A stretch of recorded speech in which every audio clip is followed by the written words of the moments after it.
Join the team at sport-social.co.uk.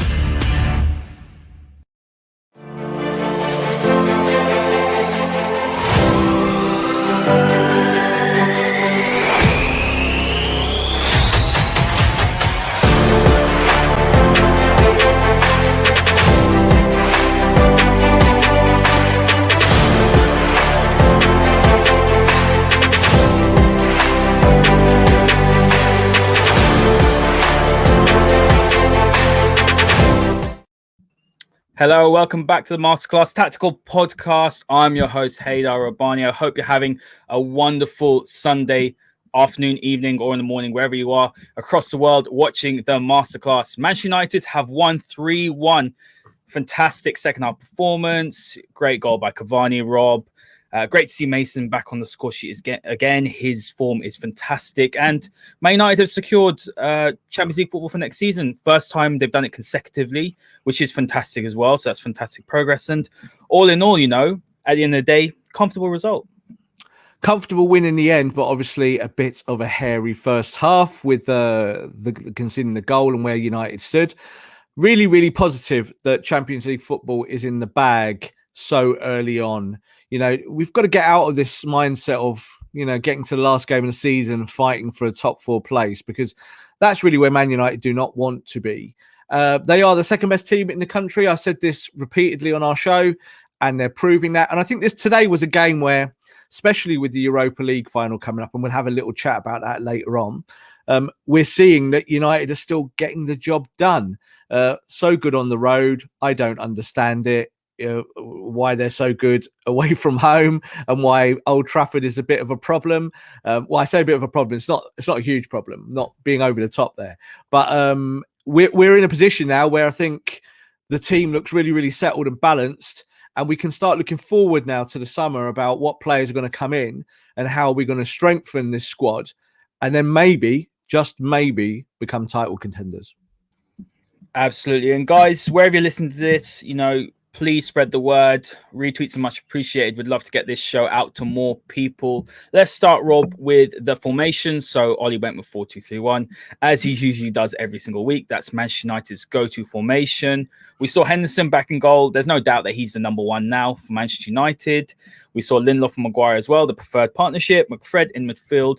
We saw Marcus play up front a little bit today, and I think, I'm not a fan of him playing there. I prefer him off the left or off the right. I don't think his movement's good enough. I don't think he's instinctive enough as well to get into the box. And we saw Cavani do that when he came on. We saw Mason on the right. Him and Marcus did rotate a few times. We saw Pogba back on the left. And all in all, that first 15 minutes, Rob, I thought United were fantastic. It's the best we've started in a very, very long time. We were creative. We saw early on Pogba and Shaw looking to overload the left-hand side. We saw really good interchanges. What was missing, I think, in that first 15 minutes, you could say in that first half, though, was just that execution, which United lacked in that first half, and we saw that in the second half. But what were your thoughts on the setup today? And obviously, we saw Pogba back on the left. That looks like it's his preferred position now, isn't it, under Ole Gunnar Solskjaer? It's definitely his preferred position as far as being a footballer. That's quite important. We know he can do all sorts of things in midfield, play in the pivot, go forward, be a 10, whatever we want to call them.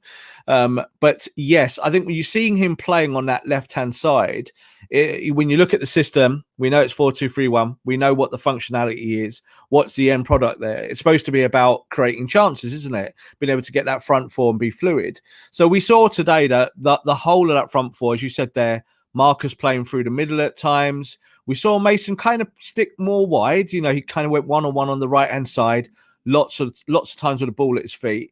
And then we saw Bruno kind of alternate a lot today, playing sometimes on the left, sometimes playing just off the double pivot quite deep, allowing Pogba to go and do Pogba things further forward up the pitch.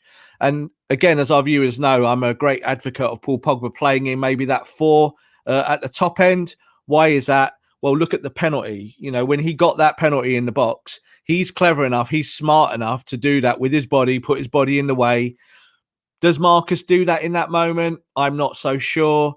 Does other players in the United attack do that? I'm not so sure, but Pogba does. And the balance is just good. Like it gives you confidence looking at Luke Shaw, overlapping on the left with Pogba. Pogba comes narrow, allows Luke to go further wider left and overlap. And you're just seeing that it's mirroring, even on the right-hand side, which we will talk about, Manchester United's fabled right-hand side that has all of these issues. The right-hand side is actually ticking over quite well. Wan-Bissaka is getting further forward. Mason Greenwood started on the right today and scored a goal by rolling his man on the right-hand side and then getting on his left foot. So a lot of these things that we say are problems week to week are not always really truly the problems. But I think today one of the biggest issues that we need to highlight is centre back. And I think we need to look at Victor Lindelof's performance, because what we saw today was maybe the bad old Lindelof from last season and maybe the one that we've seen now and then. Now, of course, he's had a good season with Maguire. But when we talk about good, are we talking about centre backs that are going to win you the title? Who do you go with? Do you go with Maguire? Do you go with Lindelof? Do you go with both of them? Or do you go with neither of them? Next few weeks going to be interesting. Let's see what obviously happens with Harry's injury. Now, we saw that he had quite a bad one. I don't think he'll feature against Liverpool. I think that's probably going to be way too quick. So can Bailly do something with Lindelof? Lindelof played on the right today, as he always does. I think he gave Wan-Bissaka tons of problems. Didn't allow that channel to work properly at all, because he was just getting rolled by his man. He got rolled for the goal, which was, of course, an issue from the double pivot where they're messing around with the ball and couldn't actually get rid of it, and it ends up for Lindelof to deal with. But then we also saw it in the second half with him playing on the left, with Bailly inside him, getting rolled, not quick enough, not sharp enough, not aggressive enough. Way to Victor Lindelof. This is what he does.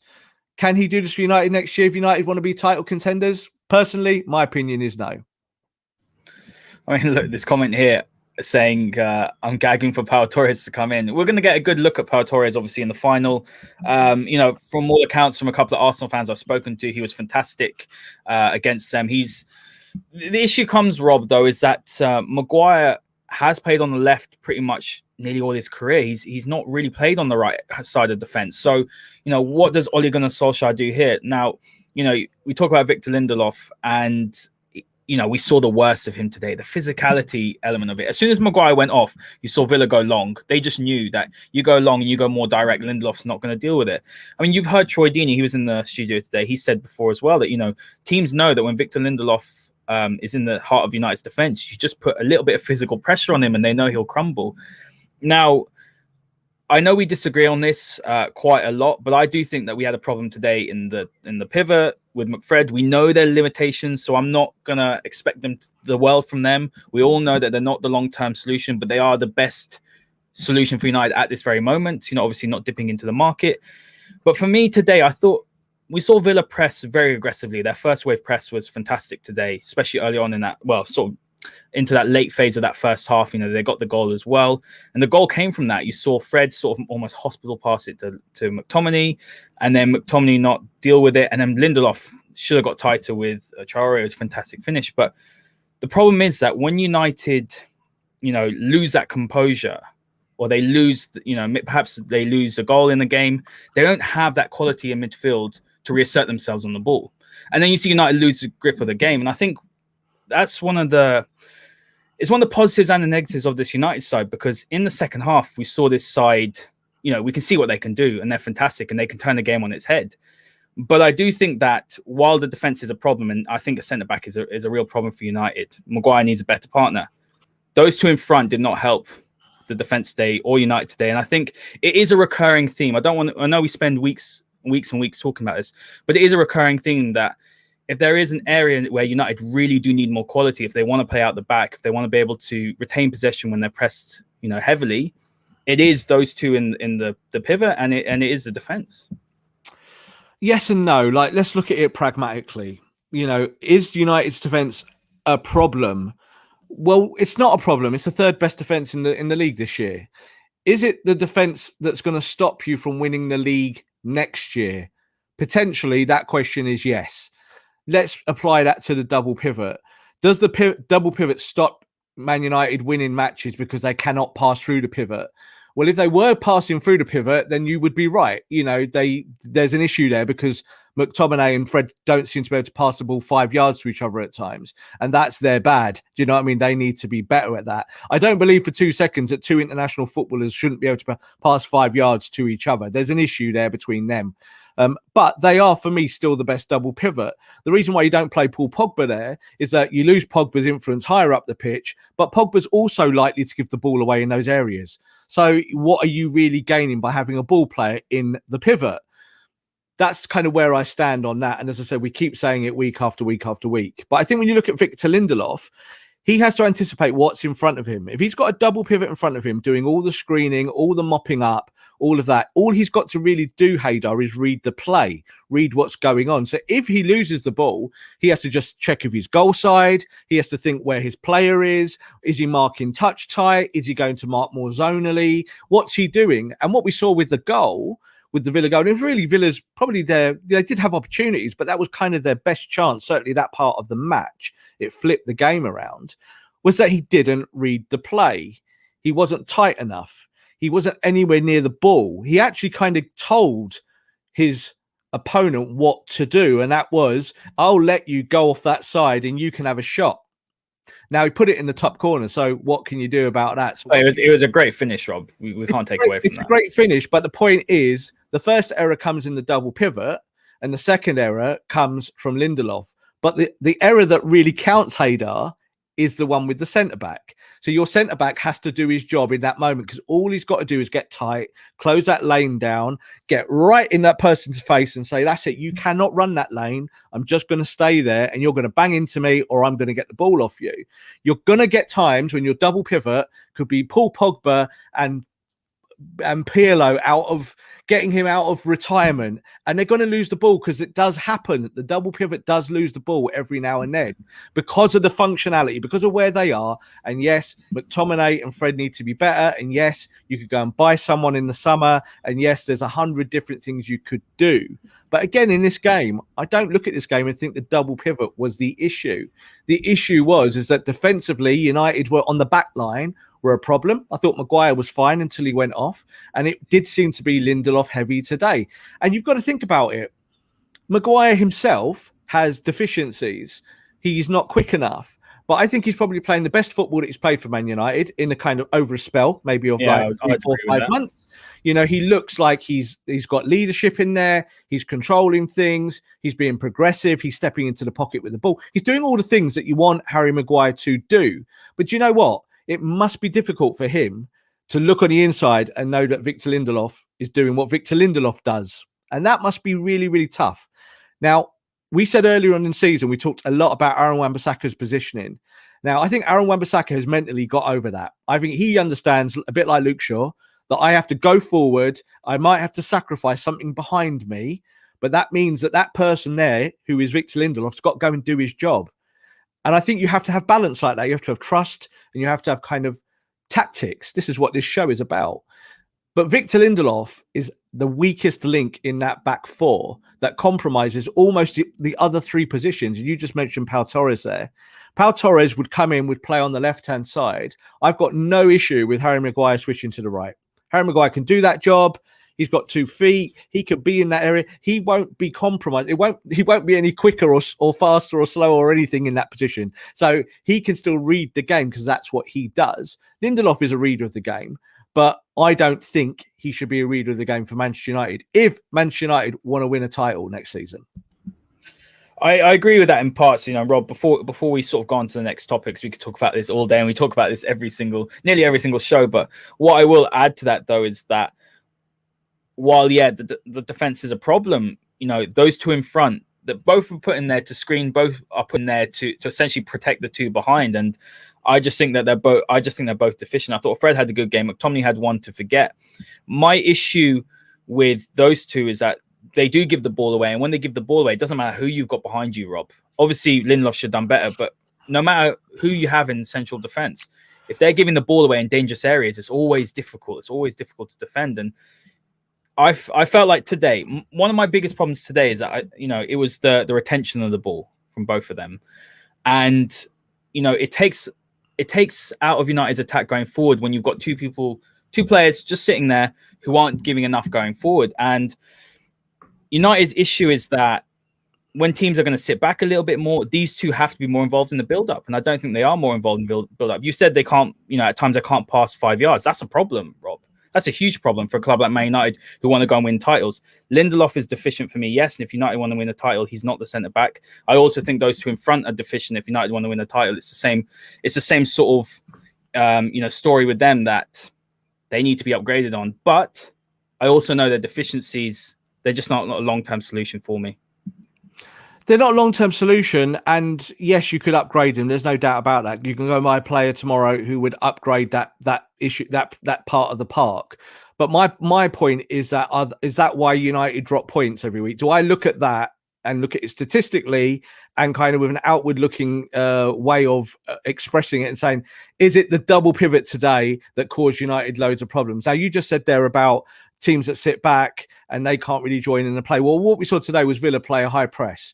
So Villa played a high press. So today, the pivot was forced to sit deeper. And we've said this before, with the double pivot, is that one stays and one goes. So it's not a true defensive system. It's not a 4 and a 2. That's not how it is. But today, those two had to kind of plug the gaps. It kind of reminded me a little bit of the PSG game when we beat them earlier on in the season, where the pivot was kind of forced to just really stop the channel, stop that ball going through, and allow United to then get on the front foot from really deep. It wasn't quite a low block, but it's how you have to address it when you're playing a higher press. It's just what you have to do.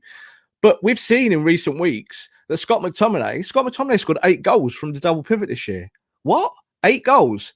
So he is kind of doing his job. He's getting forward in those situations where you're saying he's not. Fred, I think, has actually been quite progressive at times. So when he's been allowed to go, whenever he's played, like we saw in Matic at the end of the last match, there is times when he gets forward. Now, I think that their deficiency comes up here, Haider, how they play the game in their brains. It's not actually their passing. United today, 86% pass success rate, doesn't really tell you that there was a huge issue with the passing today. It really wasn't. It might sting, like when we see them give the ball away 5 yards and then Villa score and we go, that hurts. But it's not actually why you don't go to the next level.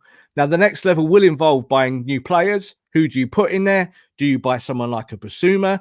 Like we saw today, a really good close-up of the Villa lads. And Douglas Luiz. But yeah, we looked at Douglas Luiz. We looked at Douglas Luiz. But what did Douglas Luiz do? He gave away a penalty, a stupid penalty. So he played well today, but he contributed to his team losing a lot more than our double pivot did. So you've got to be pragmatic about why these things are as they are. You've got to wait till transfer windows because you can upgrade. That's the smart thing to do. So find a better player to play in there. I always say it every week, don't I? If you had a Kante in there, happy days, you're fine. You get away with it. You'll play more fluidly. You'll get out from the back a lot quicker. But United don't really play like that, even though they want to play like that. So this is a kind of forward-thinking way of what will Manchester United be next season. I think people still think we only need one player back there rather than 2, which again, I don't subscribe to. It's not a systematic thing. It's not, you haven't got Michael Carrick there. So unless you go and find your Michael Carrick, you can't have a screener in there. As we said before, Nemanja Matic is not going to probably be at the football club next year. And if he is, he's going to be on the bench. So you've got to find a way around your own system that you've been teaching these players for literally 2 years now. You've been teaching them to play 4-2-3-1, and they've got to a point where they're second in the league and in the final of a European competition. So not all bad. This is the whole thing about saying, is the defense a problem? Not a problem, but you can improve it. Is the double pivot a problem? Not a problem, but you can improve it. But I think you could take this whole Man United team and strip it back, and there's loads of positions you could say that about. And there's maybe only like Luke Shaw at the moment, who you could still probably say Luke Shaw looks like the best left back on earth at the moment. So he looks like he's gone to a completely different level in his head. And it's about how you play the game up there as much as how you play the game with your feet. It's about kind of your outward looking approach to the game. So yeah, let's go and buy a defensive midfielder that fits that. But I don't really see them at the moment. I think still that United's issues remain in the attack. I still think you kind of have to think about whether you go for a striker, whether you decide to go and get a wider player. When I say wide player, I'm not talking a winger. I'm talking someone who can play in the channels. And then you can maybe talk about someone like a Basuma from Brighton, which football fans of Manchester United will probably signing, Rob. You think that, and I think that, but I think a lot of Man United fans would look at that signing and go, who? So that's another part of the game here about who do you bring in. Does it have to be a name, or does it have to be someone who's effective? I personally believe it should be someone who's effective. You got to go down the Liverpool route. I know that's a bit of blasphemy on here, but you have to. What they did over the last 5 years with Klopp, and they built the team slowly, and they went and got the Gini Wijnaldums from Newcastle. They went and got Van Dijk from Southampton, Mane from Southampton, Salah from Roma. These weren't just find the right player. Players. Find the right player. Yeah, you've got to sign the right players that will do the job. It's an interesting one. Rob, we'll quickly touch on that because there's been a question about Jimmy Garner, and he's been in fantastic form. And big credit to the club for after his loan at Watford. Obviously, it wasn't working out. He was playing a lot at the beginning, stopped playing. Instead of bringing him back and putting him in the 23s, which he was just tearing it up the year before, they sent him to Forest, and he's just scoring out some amazing goals. You talk to a lot of Forest fans, and they just absolutely wax lyrical about him. He's doing very, very well. My opinion on Jimmy Garner, I think he can be a very good player for Manchester United. It's just a little bit too soon. He needs to go out on loan, I think, for another season, preferably to the Premier League, get a bit of Premier League experience. But what are your thoughts on him as a player? And could you see him coming back possibly next season and fulfilling one of those positions? Because I don't think United are going to go and sign, Rob, 4 players of high caliber. They're just not, the money isn't going to be released to do that. We've got to be realistic. Especially if United are going for, let's say, a Sancho, a player like that, more of a marquee signing. But would you be bringing Jimmy Garner back next season, as a possible option in that midfield, or would you be looking to send him out again? I think loan's probably the best choice for him. I don't think he should be dropped into the sort of pressure pot too early in his career. I'm not too worried about it being dropped in the pressure part. What I'm worried about is the things we've just been talking about. So when I've said the double pivot isn't the problem, you're not losing games because of the double pivot, but will you win the title next season? I don't think James Garner is going to help United win the title next season. I think he's a really good young player. He's been in our system for years. We've known about Garner for a long time. Now he's doing it obviously out away from United. There's no kind of thing of doing it at Nottingham Forest or in the Championship. That's a good thing. It's part of your development. But look what Tuanzebe did. Tuanzebe went to Aston Villa, got Aston Villa promoted, came back to Manchester United. What's going on with Tuanzebe at the moment? So I don't know. Do you know what I mean? So I'm all for homegrown talent. I'm always down with that. I love all of that. That's part of what we do. It's part of the system at Man United. But I don't think that in the way we're talking at the moment that Garner comes back and sets the world on fire. It's just not going to happen. I do think we should hold on to him. But then you might look at it and say, well, hang on. If you want Basuma, does Garner become a make weight in that? Do you say to Brighton, either as a loan or as a permanent, Garner's really, really good. Would you like him? And we want Basuma. And because we haven't got loads of cash this year, there's 15 million quid off the fee or something like that. That's when these players become a little bit more important. Jesse Lingard is going to be one of those players that if Manchester United decide to cash in, it will be used in the wider concept of transfers and bringing in the right players. So James Garner, I really do like him. I like Mejbri as well. I think Mejbri's probably got a bigger ceiling. Different players, of course. But I think when you look at United's midfield, they've got lots of function and not a ton of flair, not a ton of real kind of, that classy, high caliber European style midfielders. And we will talk about one later on. As I said before the show, I would like to talk about Jack Grealish. I think it's quite pertinent considering we've just played Aston Villa. But how do you actually find that missing link in your attack to make you go to the next level, to become the Manchester City next year, to be that team that goes on a run of 20 wins? How do you become that side? Because I think United have got it in them, but I don't know James Garner is the player that will take them there. Absolutely, Rob. Let's touch on a few other good performances today. I think we saw obviously Cavani come on. One thing I felt today was we lacked a little bit of movement in the front line. I felt like there was several times Luke Shaw put some fantastic balls in, and a few others, and you'd expect Cavani to be there on the 6-yard box, really causing a lot of mayhem. I didn't feel like obviously Mason was playing a bit wider. I didn't feel like Marcus did that enough today. But look, if you manage Cavani properly, and I think Ollie's doing that fantastically well, you've got to give him a lot of credit for the way that he's not overplaying him. We know that he's obviously hitting sort of mid-30s in footballing terms. That's pretty geriatric. But I believe that's 8 goals now in his last 7 games. And look, that movement for that goal, it's what Cavani does, isn't it? And United have lacked that for a long time. I do feel like United have lacked that sort of striker possibly since Robin van Persie, who's got fantastic movement in the box, and looks like he'll sign on for another year, which means that United probably won't go for a striker, and that obviously changes United's plans. But how impressed have you been with Cavani? Obviously, got a couple in midweek. He looks a real top quality player when he's had the right rest and when he's managed properly. Obviously impressed with him, but this is exactly what I thought when we signed him. This is why we signed him. This is why we wanted him. And I was always surprised why half the United fan base just thought he was a kind of money grabbing old player coming in just for his last big contract or whatnot. That's not who Edinson Cavani is. That's not what he does. Yes, that run when he scored that goal, it's a typical striker's goal, isn't it? Running on. What I will say is this: Marcus Rashford's ball into the box was excellent, but United still probably don't do that enough. So it's really, really difficult to kind of tell Martial to make those runs because United weren't putting those balls in the box at the start of the season and last season. Now, of course, we're training and working alongside Cavani. They'll start to do that more naturally. And that's why I've got no issue with Marcus Rashford playing on the right. Why? Because he can whip that ball into the box. It doesn't always have to be about Marcus doing his role on the left-hand side, which is his preference. So I'm impressed with Cavani. However, I'm not getting too high and hot on him. Why? Because he's not the solution to winning the title. Winning the title is going to be about all the other moving bits that are floating around this football club. How do you make them all kind of stick together? Cavani is a great option from the bench, 20, 25 minutes, where the opposition is tired and he's going to run the last man. And that's what he did today. He ran the last man. We put the ball on his head and he put it in the corner. That's what I want Cavani for. I don't want Cavani for anything else, Haider. I literally don't want it. I don't want him starting games, 20 games in a row. I don't want him being the focal point of the attack. I don't want any of those things. I don't want him dropping deep. I don't want him clearing the ball off the line on the goal line, which he did today when he first came on. A couple of times today. That's not why I want a player like Cavani. I want someone of 25 minutes of pure class off our bench, because you win football matches from your bench as much as your starting 11. Your starting 11, it's there. It kind of gets set in stone, doesn't it? You get to know who's your best players.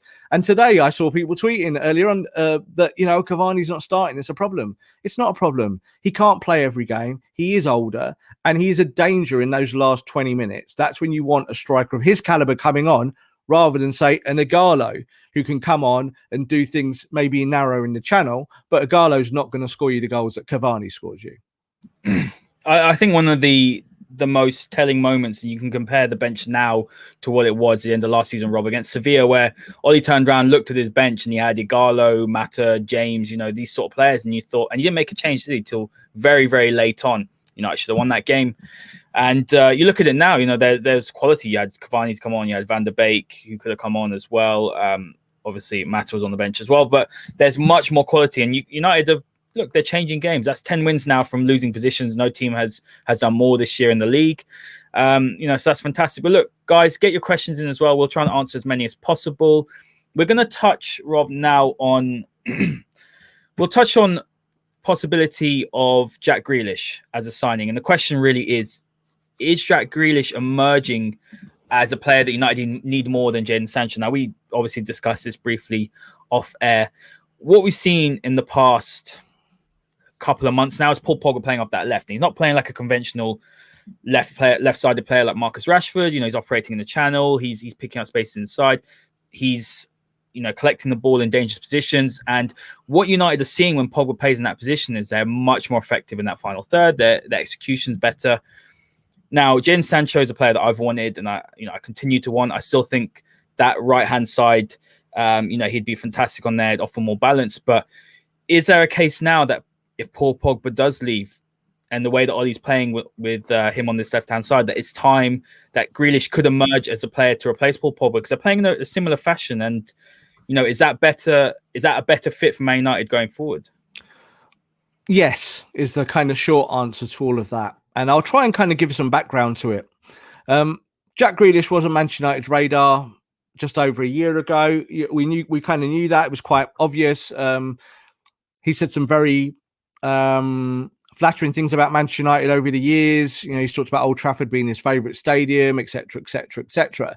Obviously, he's also a second-generation footballer, so he's been in and around the game since he was a kid. What does he do for Manchester United in terms of forward thinking? As I said earlier on about winning the title, how does that work? Where does the Pogba thing sit into that? Well, I think Paul Pogba is now playing in the position that he wants to play in. He wants to play on the left-hand side, not necessarily of an attack. He doesn't want to be a winger. He doesn't want to do those things, but he would like to play exactly where he's playing now. So I think that's really important, because what Ole's doing is he's listening to the player and he's trying to mold things around Pogba being in those positions. Now, I thought Pogba was outstanding again today. He just makes things tick. He just plays one-touch football. He's strong. He's athletic. He's a danger. He's a danger outside the box. He's a danger in the box. He won us a penalty today. So he's great. But will you keep Paul Pogba? That's a huge question at the moment. So the kind of lateral question with that is that if you lose Paul Pogba, is then Grealish a more pertinent signing than Sancho? So we know that Manchester United's right-hand side would kill for a Jadon Sancho. Yeah, we know that Sancho's kind of made for that position, but he's made for that position if United play 4-2-3-1 transition and we do nothing else. If that's how we're going to play, and Jadon Sancho can play right up the pitch, and United are not going to do a lot of smart stuff in midfield, it's all going to be quick, it's going to break from the back, maybe a lower block, kind of doesn't utilise Bruno more, but actually utilises the pace in the team, okay, fine, Sancho's great. But we've seen it this year. Ole's showing us it. United want to play more football. They want to get it on the deck and they want to play more one-touch football, and they don't want to be the team that every time they get the ball go, what do we do with it? Because this is where we were a year ago, isn't it? A year or two ago, United would get the ball, teams would sit off them, and United would be like, how do we pass this ball? What do we do? So you've got to buy ball players. Now, Sancho's not really a ball player. He's front-footed. He will do all of that great stuff. He'll find his retention is fantastic, Rob. He's very press resistant. I think that's probably where I disagree with you. I think out of any of our current players who play across that front three, minus Pogba, I wouldn't say Pogba is a traditional player that will play on the left, but I think Sancho is fantastic in that respect. And I think when you're looking at retaining the ball, he'd be a fantastic option. Potentially. I don't think in isolation, if United are playing transition football, that he's the guy who's going to put his foot on the ball and start playing cultured game. I don't believe that. I don't think that's his game either. I think he would love to play in transition, and he would love players moving inside him, and to have maybe those 3 or 4 going together as a unit, which is kind of what United do. That's the favoured system, isn't it? When we break, and you even saw it today, when we get the ball, they want to get out quick. They want to play in transition. It's like basketball, like I've said before. But if you lose Paul Pogba and you have £80 million to spend, do you go and spend it on the right channel or the left channel? And I'm sure you'll say this, and I'm sure lots of fans will say this, but they'll say, I'd rather have Marcus Rashford on the left channel, which means I want Sancho in the right channel. And I think all of you guys have probably banged that into your head so much for 2 years that that's kind of what everyone wants. And I get it. If Sancho came tomorrow, I'd be happy with that. I'd be happy with seeing Jadon Sancho in a Man United shirt. But the question is lateral. Is it better to now bring in Jack Grealish on the left because you lose Pogba? Because Pogba is the guy making it tick from the left.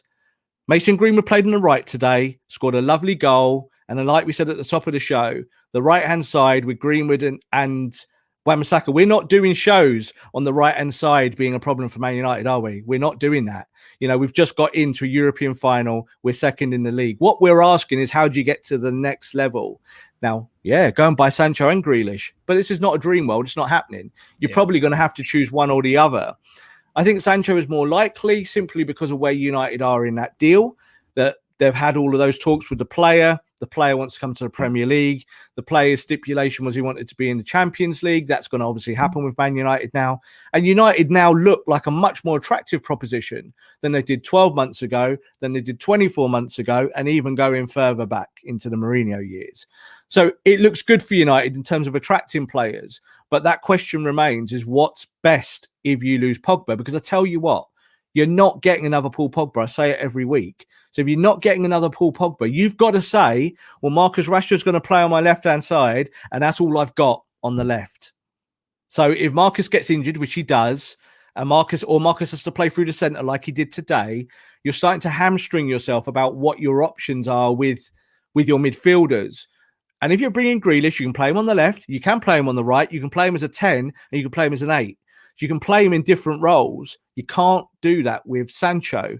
Is Sancho going to help Wan-Bissaka on the back foot on the right? Never, ever, ever. So you have to think about things like that. I think Sancho can do lots of things. And I think that he's recovered this year in the Bundesliga. You know, the bad start, bit of an injury, bit of a knock. Obviously, assists for second or third season in a row. Look, he's got numbers. Look, he's got numbers. There's no issue with numbers. What we're talking about is stylistic properties about whether to get you to the next level. So, like I've said this season, if we'd had Sancho this year, do I believe Man United would have won the league? No. Do I think having Sancho next season, say if United lost Paul Pogba, do I think Sancho wins you the league? Not on his own. There would have to be other things happening.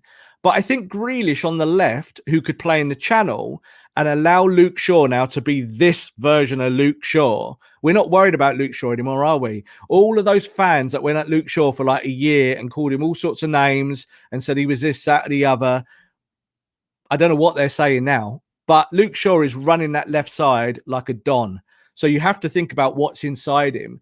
And it kind of feels that if you lose Pogba, that you might have to plump for a Grealish-like forward who can do the left-hand side, but do it with the kind of one-touch football that Paul Pogba does it. Because tell you what, Marcus doesn't do that. I'm looking at it now, and I think if you bought Sancho and Grealish, I might even drop Marcus Rashford. I might look at it and kind of say, I want to see more football. I don't want to see as much transition, because transition and running is great, but transition football is really easy to pick off. It's easy. You just sit back and let it come to you. So I want to see United be more like City. I want to see us play more football on the deck. I want to see us pick the lock. I want to see us play proper football. And still do the kind of counter-attacking, like City do that as well. Every top team does. But don't let it be the only thing you do, because Man United have suffered because of that in other matches. Certainly start the season at Old Trafford. Why did we lose those games at home? Because all we've got is transition. We didn't have any proper football on the deck. And yet we're having conversations about McTominay and Fred. For me, that's not really where you're winning and losing games. It's higher up the pitch. That's where the bigger kind of all-encompassing question will come from. You know, some fantastic points. I think this comment here really does sum it up, Rob. If Pogba does go, look, I think it all hinges on Pogba going. The way I see it, Rob, and you know, you've got sources at the club, but I don't see Paul Pogba leaving this summer. I think we could see him sign a new contract. But, you know, this comment here is saying if Pogba goes, we should be able to get both. No excuses. Real Madrid did that with Ronaldo and Kaká. Obviously, we know the situation with our ownership, and we'll talk about them towards the end. But that's the way United should operate, shouldn't they? If Paul Pogba did leave in the summer, you should be getting Grealish and Sancho, because you've chased Sancho for 2 years. And that sorts out both of the problems that you have. But then you're saying you haven't got any problems anywhere else. That's the problem. So you could afford it. I don't think money would be the issue. The issue is your kind of wider recruitment. So do you then, like we've just spent 20 minutes talking about our centre back. So I would probably like to spend some money on a centre back. So then do you just buy players, 2 wide channel players, a left and a right? Does that make you title contenders? Not quite sure. It gets you closer. But yeah, of course, we would love United to go out and spend incredible amounts of money on every top talent that we all liked as fans. But it's not happening. So that's why we don't talk about it like that on this show. That's why we don't pay lip service to that, because other shows do, and they'll talk about 200, 300, 400 million pounds worth of talent coming in one window. It's not going to happen with this club. No, I agree with that. It's an interesting conversation. I think personally, the Grealish ship has sailed, which is a shame, because I think he's a fantastic player, and I agree with you. It allows you to play all on the dot. Definitely not sailed. I'll tell you, it hasn't sailed. No, it's not. Sailed. What have you heard? No. It's not sailed. That's what I'm saying. City not involved. City are looking at him quite extensively. Jack Grealish. If Jack Grealish wants to leave Aston Villa next year, Manchester United will be interested. Simple as that. Okay, that's good to hear. But I think for me, Sancho's probably more likely to happen, like you More said. likely. I think Sancho is going to be the primary signing. Sancho, and it will be Manchester United doing what Manchester United do. They'll sign Grealish, they'll sign Sancho, and they'll stick their fingers up to the world and they'll say, look, we got a top player because we're Man United, because we can do what we want. We muscled it, and we didn't pay 108 million because we didn't want to pay 108 million. And hey, we paid 82 million instead. Aren't we brilliant? So that's kind of what they'll want to do. But Jack Grealish was very much on Ole's radar going back, I would say, kind of 18 months ago. United had to decide about whether he was the right player to come in at that point with the team. With United playing everything on transition, he wasn't. If you'd brought him in at that point and United playing counter-attack every week and then Grealish holding the ball up, I think everyone would have just gone, what's going on here? Yeah. This is ridiculous. But we have changed. We're in a different part of our evolution as a squad.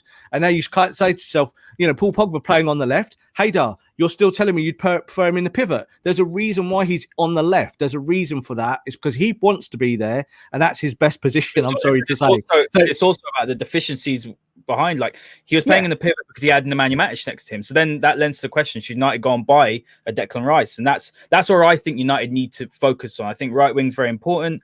I think a defensive midfielder is more important than the centre back personally, because I don't think you can go into if you want to go and win the Champions League, the Premier League, Rob, you can't play McFred every week in, week out. You just can't. You're not going to be able to dominate games. And I think that's where we're at the moment. I think the concern for me is that we're seeing Declan Rice linked. We're not linked to any other defensive midfielders. We can talk about getting the firepower up front, but you still got to have the middle centre park. We're not going to dominate Chelsea. We're not going to dominate City. We're not going to dominate, Liverpool. We're not, when we play these teams with McFred in midfield. Declan Rice is really, really good. Declan Rice, if you sign him, does not win you the league. So this is the problem. I keep looking at it from that singular point of view when I look at either transfer targets or players that maybe fans like. I tell you what, Pau Torres might help you win the league. Yeah, Pau Torres might actually be that bit in the defense that is your Ruben Diaz. Yeah, so if you'd said at the start of the season Ruben Diaz was going to take Man City to where they are this season with John Stones, look at this. You see, this is the whole thing about, isn't it? Look at what John Stones has done this year. Every Man United fan, every Man City fan would have put him in the dumpster fire and got rid of him because of what he was linked to Arsenal, Rob. That's how he would have gone. He would have gone, right? And he would have gone. They would have dumped him and got rid of him. But the whole point is that if there's a player in there, you find that player or you make the system work with that player. Luke Shaw is a really good example of that. Again, look how bad that left back was. I don't even want to say his name because I think we should just sell him now. But when he was playing on that side in that European game the other night at Roma, how bad he was getting caught under the ball and on that left-hand side. And yet he was the player that everyone wanted at the start of the season. Wasn't he? He was the player. Everyone wanted him. They said, Tellez. He's the solution to the left-hand side. There's a reason why Tellez hasn't played football this year. And it's because he's not good enough. He's not really good enough for that role. Good as a kind of auxiliary player, if you want to go on the front foot. But Luke Shaw is the answer there. So that's the way I look at it with Paul Pogba. Yes, play him as a 6. Play him in a double pivot, but I think he's such a waste there. And I do think that he thinks that as well. I think he would do that role every week, but he'd get bored. He'd give the ball away. He would slow the play down. He's not a kind of progressive from there. You don't see him playing, Steven Gerrard like balls into the channel from 50, 60, 70-yard Hollywood passes. That's not what he does. He kind of sweeps up when he's in that position. Go and play him at the high end of the pitch. And then, Haider, he might sign a contract because he might think, do you know what? I'm playing my favourite role. I'm playing on the left-hand side and I'm scoring goals. I'm assisting goals and I'm loving my game and I'm loving playing for this team. Yeah, where's that contract? I'll sign it. Play him in a double pivot every week. Might be off to Real Madrid. I mean, if I was him, I wouldn't be touching Real Madrid or Juventus, with a 20-foot stick. I'm not going to swear on this show because I think both clubs are in absolute disarray with money problems as well. And I think his best, honestly, I'm not just saying this because I'm a United fan. I've said many times, Rob, at the beginning of the season, I said, if United isn't the best choice for guaranteed trophies, you see City ahead of us and other clubs. But I think right now, staying at Manchester United is his best option. I wouldn't go to PSG. I wouldn't go to Juventus if I was him. And this is from an objective point of view. I wouldn't go to Real Madrid. They've got a massive, massive rebuild and they haven't got much money to do it. So, I think it's about the challenge. I think it's about the challenge. Like, it's all very well us saying that, but if we were in his boots, the allure of putting on Real Madrid's shirt, and playing at the Bernabeu every week, the new Bernabeu, and being told that you're going to be one of the stars and we're going to reshape the team around you, that is very seductive. So you're right. You're totally right in the context of where we are now, that I think United are a good place to be if you want to win trophies next season.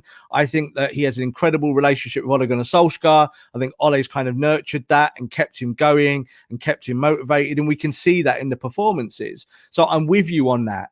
But you've got to think football's a much bigger thing. I don't think Juventus is a huge pull. I don't think PSG is a huge pull, even though he is a Parisian. He might want to go back to Paris. He's never ever played in France. He's never been out. He's never really kind of, he's not been on that stage. That might appeal to him. But the money is still in the Premier League. Man United are on an uptick. They look like they're a better team. But I still think it's kind of 50-50 whether he stays or goes. And I think a lot of that will come down to the trust that the manager puts in him in the attacking part of the pitch rather than defensive. Rob, I've had a question here from someone who can't make it, but they've just asked me to talk about Ole and how he's slowly building and get us back to the United of old. And I think it's a nice way to segue from talking about transfers, because, people can get wrapped up in transfers. Oh, we should have this player. But it's what we said earlier on, bringing someone in that will do the role. It doesn't have to be the biggest name, but I think for the first time, and I've criticized Ole and, I've criticized the team, but I think for the first time in a very, very long time, United are genuinely they're looking up, aren't they? They're looking at, right, okay, challenging for the title is the next step. 2 years now in the Champions League, we've got to get out of the group. And obviously what happened this year was shocking. But, slowly, bit by bit, with the right transfers, obviously the whole squad is behind Ole. You can see that. It's a happy camp where, in parts are playing fantastic football. And like you said earlier, it's not like these certain areas are a problem. It's about, right, let's improve on them. Let's tweak. Let's get better. United are in a very, very good position, probably the best position they've been since Sir Alex left. Yeah, I agree with that. And I do think that, again, when you look at maybe how the fan base think and talk, certainly on social media, that the only element around the football team in terms of performances, it's been a fan-driven thing, hasn't it, about Ole?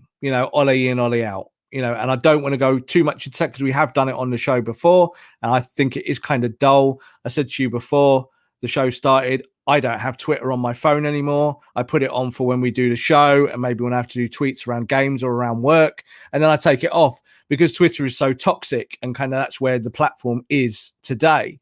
But the reality of it is that Ole in 2 years, or a little bit longer than 2 years, has built relationships with the players.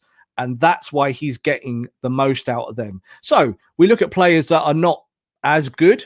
McFred, let's take them as a really good example here. And when you look at, Scott McTominay scoring 8 goals from what was originally a defensive midfield role, but maybe playing more progressively, that's a result. So that's one tick. Fred would actually fit in a lot of the kind of top 10 teams. They would like a Fred who kind of does the harrying and all of that work. Not for me. I'd like maybe an upgrade on him. But you can see Fred's performances this year. Another tick. Luke Shaw, a tick. You can look now, obviously, at the goalkeeper situation. He's playing that correctly. David De Gea in the Roma match was world class. Yeah, so we just sat here and just said, our number one is the guy who played today, the kid. But is he? David De Gea had probably his best performance for 5 years. Unbelievable. Prime De Gea, wasn't he? So the goalkeepers are a tick. Aaron Wan-Bissaka is getting on the front foot more. A tick. Harry Maguire is playing better football. A tick. All of these things are really, really important. Bruno's still scoring goals, but now we're becoming less reliant on Bruno things. And I like that because it's more about kind of having a spread across the attack. And that's why we're talking about Sancho. That's why we're talking about Grealish. That's why we're talking about options in that area. We didn't even really talk about centre forward because we've done that before as well. So this is where the balancing point comes now for United and for Ole. Ole has done a phenomenal job with limited resources in a kind of way of doing it in a United style and fashion, but doing it in a kind of methodical way without leaning on this whole Galactico thing, without trying to be over the top about stuff and just being himself. And that's what I like about the guy. I don't care about his goal in the Champions League final in 99.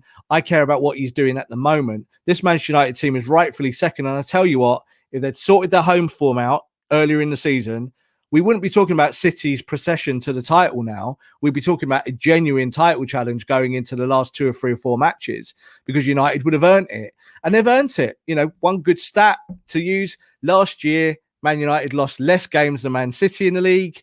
This year, Man City are going to win the league, but Manchester United have lost less games than Manchester City this season as well. Yeah, absolutely. Look, a step towards to lose less games. I think the draws have been the real killer, haven't they, Rob? You know, the late goals conceded, and I think that's the next step that United need to take in this progression. One thing I do want to add is that I said at the beginning of the season, United need to finish single digits behind the champions. I think that represented, well, I actually said 15. 15 was what I said, because last season it was about 30 to 33, I think it was, behind Liverpool. And look, if United finish within 10 points behind City, you know, that's good enough for me. They have to win the Europa League now. That is really, really important for Ole Gunnar Solskjaer. It's really, really important for the players as well. I know we've had this discussion before about are trophies, smaller trophies, that important? I still think they are. And then he's got to be backed in the summer, Rob, and that's the biggest problem. We're going to go now into the Glazers, and obviously we've seen them with these letters and these comments that have come out. Unfortunately, whoever's the manager at Manchester United, whether it's Jose Mourinho, whether it's David Moyes, whether it's Louis van Gaal, whether it's Ole Gunnar Solskjaer, they haven't been given the players that they wanted. They haven't been given the sufficient backing. Yes, the money's been spent. You know, over $1 billion has been spent very, very badly, and that's on the Glazers as well, for employing people like Ed Woodward to do your footballing side of things when they have absolutely zero knowledge and ability to do so. We're seeing now that United fan base are targeting the sponsors in a way, and I did say this to someone the other day, Rob, that I wasn't very comfortable with seeing fans go onto Trustpilot and absolutely trashing some of these sponsors like TeamViewer and knocking down their rating very low. But actually, you know, while I won't partake in that personally, that's making a difference. You know, you saw that I potentially going to lose out on 200 million over the next 10 years on the kit deal. You've got to hit them where it hurts, Rob. And I feel for the first time, I know we did a show last week and we said there's got to be a more sort of unified approach to this. It needs to be much more planned. It needs to be more organized. But for the first time in 16 years, the fan base have genuinely mobilized, and they seem to be doing something to cause a little bit of a stir with the Glazers. They haven't spoken to us for 16 years. They don't care about us, Rob. And I still don't believe that I feel like their letters and their apologies are just empty, hollow words. I think it's nonsense. And they're doing this because they know that they're under pressure. But, you know, all these things considered, if United keep on turning the screw, the fan base keep on turning the screw, hitting them where it hurts, you could see a situation where they put the club up for sale. I don't think they're putting the club up for sale, first and foremost. And what I'll say is this, and I think you're on the right tip. I think it's a kind of broader angle of it. So you will get fans kind of, I don't want to use the word attack, but they will kind of go after sponsors. You said there's Trustpilot stuff and all of that, you know, the reviews. And they're easy things to do. Everyone can do them. If that's, as you said, that's not something I would do or you would do, I'm not really interested in that. I don't think that's kind of what we're thinking about. What's important here is the conversation about fan ownership and part fan ownership in terms of how it works with a primary owner. So Manchester United are owned by the Glazers. The Glazers own 75% of the shares, but take 98% of the decision making. That's how they've structured the share base. For the first time ever, and the Glazers said this, or Joel Glazer said this in his letter the other day, that Manchester United, per principle, believe in a fan ownership model. Now, for them to say that publicly is a big deal. Now, we shouldn't get too excited about it because we've heard similar things in the past from owners, and you know, you have to kind of question why these things don't happen. But the bigger question now is, why is it happening right now? Why are they thinking about it today? Well, it wasn't because of just what we saw against Liverpool last Sunday with the protests. That's part of it. It's a visual. It's really important that goes around the world, and that's the main headline news. But the issue is this, is that with the European Super League collapsing in the way that it did, and the egg on their faces, and the way that government intervened and government said, we do not like this, the game needs to be reformed, what government will be saying behind the scenes to the Glazers, to FSG, you know, to Sheikh Mansour and everyone else involved at the top end of English football, Abramovich and Levy and all those guys, they'll be looking at that and saying to them, you need to reform it. If you're good capitalists, go and reform it yourself before we have to do it, because we don't want to do it as a government. The Tories believe in small government. Yeah, they don't believe in big legislation. They don't want to change and take English football and change it themselves. So that's where we are. We're not at a point of, are we going to sell the football club? So I think we have to be careful with that, because I think fans get excited about those things. And we're seeing it at Arsenal, obviously, with Eck at the football club and Spotify guy, and he's going to put together a consortium. Will it work? Won't it work? Personally, I don't think it will. There's no chance of selling that football club. No way. It's too big an asset. So it's a nice dream. It makes good copy, but it's not the truth. So the truth isn't that the Glazers are going anywhere, but at the first time ever, they're willing to talk to us. I've done some bits with the Supporters Trust recently, and they're the guys obviously pushing this conversation, and it has to come from Must. I think that's really important. I think they are the guys that are the ones who speak clearest and loudest for the organization and for us as fans. So that's an ongoing conversation with the ownership. And now we've had this kind of public statement that they do believe in some form of fan ownership, and they want to talk about it and facilitate it. And that will be good enough, Haider. We don't need them to go. We just need them to give up power. That's what we need. So you're always going to have an owner who's going to take the money. That's how it is. You know, Martin Edwards was the owner of the football club with the Edwards family for years and years and years. And everyone hated the Edwards family. Now, the Edwards family did loads for Man United. They were local. They took the club at a low ebb, and they kind of took invested money into football club. Everyone hated the Edwards. No one loved them at all because they were the owners. They were the board. Sack the board, sack the board, sack the board. Is what we all used to sing. And it still happens today. So those things don't change. What changes is the ownership model. And that's where we have to go now. We have to find a way that we as fans have a bigger voice, that we can protect ourselves against things like the European Super League, that we don't have billionaire owners who are just going to trash our history, because they would do it in a heartbeat. And they showed their hand, Haider, at the kind of poker table, rather than actually keeping their cards close to their chest and just kind of sweating it out a bit. What did they do? They showed everyone what their hand was, that they were going to destroy English football for basically earning an extra few bucks, and it isn't going to happen. So that's where we are now. Don't think we're going to get a new owner. Don't think that's going to happen. And if it did happen, it would be what you and me didn't want, and that it will probably come from a Middle East consortium who are worth, you know, trillions, and they would come in and probably structure us like Manchester City, and then fans like you and me who are not happy with their human rights records would no longer be doing this podcast. So that would be the end of our support of Manchester United. I think with the Glazers, they are awful owners, but they're not the worst owners in the world. They just need to be tapered. And that means that you have to have systematic change. You have to have a way where the fans can stop them. So you have to have some kind of board representation for the fans. The idea now is to build a stock holding of fans that own shares in the football club. And that gives us a voting block of power. And that's where we have to go next. Not interested in new owners, because new owners can be just as heinous as the last owners. I want more power for fans. And that's what we're going to work towards now over the next year. Couple of comments here, Rob. What are the odds that they'll give up the shares or not voting rights? Well, that's the thing, isn't it, Rob? So you saw a lot of fans get excited the fact that, I don't know which Glazer it was, looking to sell some of their shares. But the problem is that you have the Class A voting rights on those shares. You know, that's like 10 voting rights per share, and you've got the Class B, which pretty much is like one or doesn't have any. So that, and I think that's the problem. You know, what I'm struggling to see is personally, and look, this is just, it's not based on anything other than what I've seen in the past 16 years.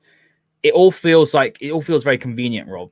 It feels like they're doing this to appease the fans, and I think they do generally think the fans are going to forget about this. You know, we've done this in the past where we've protested and then it's sort of died down. I think this might be a different situation, but I do generally think that they're saying the right things, and then when things calm down a little bit, they'll go out into hiding. Because look, they're not the sort of owners, you know, who want their face out there, do they? They're almost silent operators. You know, they haven't said anything to the fans for 16 years.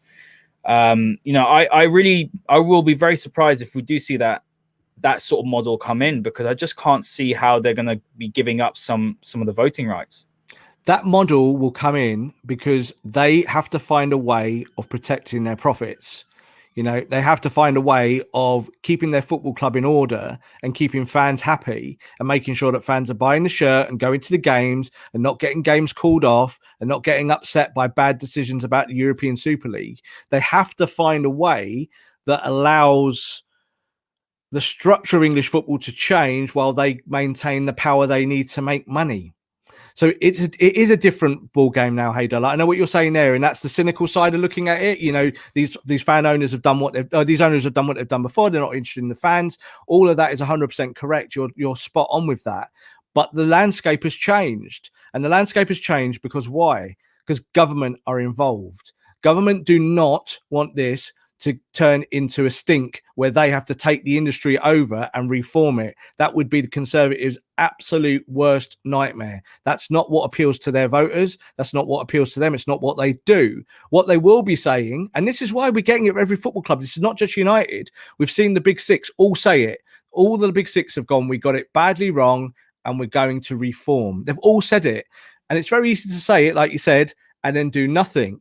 But unfortunately, once they've started that conversation, which they have now, they've started it publicly, you can't then go back on it. You can't. And if you do go back on it, it's going to get worse. You know, if you think losing one Premier League game, you know, the biggest game in the world that day is a bad thing, it would get 100 times worse because the fans now, it's all been lit. You know, the spark is there, the fuse is there, it's off. You know, the sparklers are going. And I think that's where maybe yourself as a fan has to look at it that way, because this is the whole thing. Selling the club is not really the answer, even though that's the bit that appeals to football fans wider. What's important is the power. And as you said there, the gen base, when you look at kind of the values of each share, we're not idiots. If we sit with the Glazers and say, right, let's restructure the club with you and you want to give us some power, we're not going to take your minuscule voting right ones. We want proper parity with the voting. So these things, you know, the people who are on our side, I'm talking about fans, they're pretty smart people. They're not stupid. They get it. They know that they're not going to get palmed off by the Glazers. I'm more worried that if we buy Jadon Sancho, that then quells the fears. That our viewers go, oh, we got Jadon, yay, we're going to win the title, yay. That's a problem. That's much more of an issue than what we're talking about now. In the past, Rob, you know, when it happens every season, Haider. It's happened before. It's really wrong. You know, we could get Sancho, Haaland, Pau Torres, Varane, whatever, Declan Rice. And I'm still Glazers out. And you have to be, because, and this is a problem. I think the fan base hasn't been sustained. You know, the pressure against the Glazers. It's been a bit half-assed. We're all guilty of that. I've done that as well, Rob. You know, I haven't bought the kit now for 2-3 seasons out, and I won't buy the new kit. And that's where everyone can start. You know, I understand I don't feel comfortable saying to someone, and I'm not going to go and preach don't buy the kit, but I think that's a place that people can start. Some people want to go and buy their kids with their hard-earned money. They want to go and buy the kits, but I just feel like after you do that, you can't complain about the Glazers because you're putting money in their pocket. Partly, and I said I wrote that in our article on our website as well. It's a similar thing about being complicit, but being complicit and being to blame are two kind of different things. So for me, it's about being progressive from this point. How do you make change happen? Well, you can't wish it to happen because wishing does nothing. You know, that's not a thing. You know, you have to find real kind of direction. And I think we do have that direction. And I think because of the mistakes that they've made in the past 12 months and because of COVID and because of maybe Manchester United's sporting position and maybe over a few years, that they'll be looking at it and going, right, now we have to change stuff, because if we don't change it, our asset, which is this big, suddenly is this big, and we don't want that. So what do we have to give up at the poker table? You know, it's like a blind man's bluff, isn't it? It's kind of looking at it and going, what do I have to put on the table to make this game happen, to make things continue sparking? How am I going to keep my new shirt sponsor happy when all these United fans have gone on there and basically trashed them publicly? So what can you do? Well, you bring the fans to the table. You find a new ownership model that still makes sure that you're earning loads of dividends, because the Glazers take out, you know, hundreds of millions of pounds of dividends over the 16-year period. That's why they do it. They want their dividends, because that's how they go and buy stuff. You know, that they take that money away from Manchester United. To add to that, though, what I do, I'm not advocating the Glazers, but in any big corporation, the owners are going to take out dividends, and that's okay. Like for the Glazers to take 10, 11, 12 million out a year, that's fine if they're running the club properly, isn't it? It's not for me. The dividends is only a problem because, and it's only under the microscope with fans. Oh, they're taking dividends. Any rich owner takes dividends. Mostly, I know Brownrich doesn't, obviously, and that's a different model completely. The dividends wouldn't be a problem if they were doing their jobs properly and they're running the club like a football club. I think that's the problem. That's where I have an issue with the dividends. If they're doing everything correctly, if they're taking 11, 12 million out, that's fine because that's your asset. But the fact that they're not running the club properly and they've allowed the stadium to fall apart, Carrington's aging as well, that's when the dividends becomes a problem. Yeah, and this is the whole point about what does investment mean? What is an asset? Why do I have it? Why do I own it? What do I do with it? So like you just said there, Old Trafford is a wreck. It's an old stadium now. It's crumbling. Carrington is now out of date. So you have to find that. So the Glazers, again, in that letter, have promised to update those two things. That was quite interesting. They didn't have to say that. Didn't have to put it on the table. They put it on the table. So there's obviously some talk there about upgrading those things. The dividend, the Glazers, I think on average over the last 5 years have taken something about £40 million a year out of the football club over 5 years. So that's £200 million. We're talking about transfers here, like Jadon Sancho. Do you buy Sancho and do you buy yourself a Grealish? Well, tell you what, if we don't have these dividends taken out of our football club, we'd be able to buy them. So in terms of capitalism, I've got no issues with owners earning money from their things that they own. But the point is, of the last 2 weeks, is that a football club is not a thing. Yeah, a football club should not be something you own. A football club is about custodians. It's about a team. It's about being together. And a team like Manchester United does not need an owner to pump money into it. A team like Manchester United makes more than enough money on its own as a brand and as a team that we don't need them. So if it comes down to it, reform the whole of football, get rid of the capitalist angle of it, and let's just have teams that run themselves and everyone would be happy. But of course, that's not a reality as well. You're not going to get rid of these billionaire owners out of your game overnight. All you can do is change how that model works. And that's the whole thing. Like when we talked about the 51 plus model in Germany, that is the German model, and the Germans have done it for a case of fairness, but it's not a perfect system. You know, if you own a club for 20 years, you can then start to take the club over furthermore, and we've seen that with owners in the Bundesliga. So it's not a perfect system. The issue is, Rob, as well, is that Bayern Munich have got a financial strength and might over every single club, and it's now a monopoly. You know. Yes and no again, because the whole point is that Bayern Munich, because of their establishment and because of the way that they hoover up the sponsors, that's why that works. But for me, that's not a huge issue. Like, we're talking about fairness of how you run a football club. We're not talking about how do you become more successful. Bayern Munich are the most successful because they're the biggest club in Germany by miles. Yeah, they are a huge super team. They're probably the best supported team in the whole of the world, but more than United, more than Barcelona, more than Real Madrid. The Germanic support is huge. So they are a huge football club. That's kind of why they hoover up. Like you highlighted last week, that there's a player, they can get the player for half price because they're so powerful. Great, that moves that on, but that's not because of the 50+1. Do you know what I mean? That's not because of that. That's not why they're powerful. They're powerful just because they've got the biggest backing. The 50+1 model doesn't allow you to have these rich investors that come in and do look what Manchester it doesn't allow your football club to not be a football club. It allows your football club to be a football team first and a business second. And that's the conversation we must have, because you won't get rid of billionaires or capitalism. That's still going to be with us. So how do you find a way to protect the health of these football teams? And that's where we are with United. United's health is in a chronic position now because we're losing money to debt. The Glazers have cost the club 1.1 billion in basically in banking fees. You know, that's horrendous, isn't it? 1.1 billion. Where's that money gone? It's just disappeared. It's just literally smoke into the air. So we want interest. So it's all interest, 700, 800 million pounds of just pure interest, just so they could own the football club. So in capitalist terms, great, but not in football terms. We have to change this. We have to find a way that is a kind of a compassionate change that allows it to still operate in an English system. But at the same time, we can't take any prisoners here. We can't be fools anymore. We can't just say, oh, you own the club, so we're kind of all right with you taking dividends. No, we're not all right with you taking dividends when you're absolutely killing the football club. We're not happy with that. You take no dividends until we are happy with the model. Abramovich takes no dividends, like you just said there. We know he's a playboy. It's a completely different model, but that is how that is. Chelsea are protected because of that. Manchester United are not protected from their owners. What if FSG suddenly start going, do you know what? We're going to asset strip Liverpool. We're going to take 10 times the dividends we've been taking because we can. Well, Liverpool fans would be out of their seats straight away. So the whole idea here is to unify English football around this common goal about fan ownership. And when we say ownership, we're not talking about fans running everything in the game. We're talking about fans protecting their own football clubs at board level and allowing those profits to kind of accumulate in the correct way, and that there's enough for transfers, enough for wages, that you can run a team, and that you can, then all your sponsorship money that comes in, you can actually equate for it, Haider. It's not just kind of flittering away to JP Morgan or a bank somewhere, because that's how it is, and you're registered in the Cayman Islands. What's all that about? Manchester United should be registered in the UK and paying UK tax. All of those things I think are really, really important, but we need to get into the detail with the Glazers.